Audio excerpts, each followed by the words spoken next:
Para sa mga naghahanap ng trabaho, nagkakasa ang Department of Labor and Employment ng nationwide job fair ngayong araw. Nasa halos 70,000 trabaho ang maaring applyan.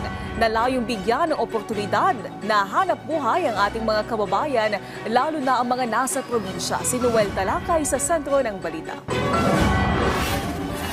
Hired on the spot si Lori Jane, service crew ang magiging una niyang trabaho. Kagagraduate lang ni Lori Jane sa senior high. Masaya po. Dahil ito po yung first time ko po na mag-apply po ng trabaho at natanggap po ako. Plano ng 18 years old na si Lori Jane na makaipon siya ng pera para makapasok sa kolehiyo at makatulong na rin sa kanyang pamilya. Malaga po ito para sa akin para matulungan po yung pamilya ko at makapag-ipon po ako para sa pag-aaral ko.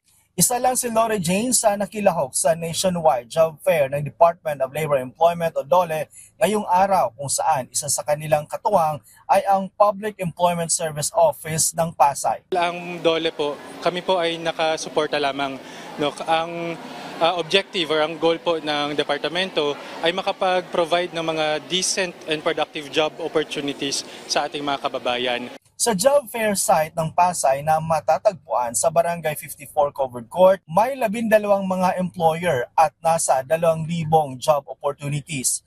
Dito sa National Capital Region, mayroong 4 na job fair locations. Mayroon din sa Region 1 hanggang sa Region 11.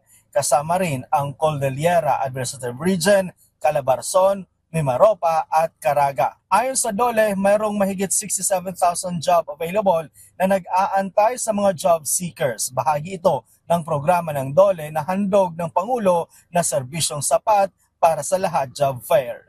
Ayon sa DOLE, layo ng kanilang nationwide job fair ay mabigyan at magabayan ang mga walang trabaho sa bansa at makapagbigay din ng trabaho sa mga probinsya. Noel Talakay para sa Pambansang TV sa Bagong Pilipinas.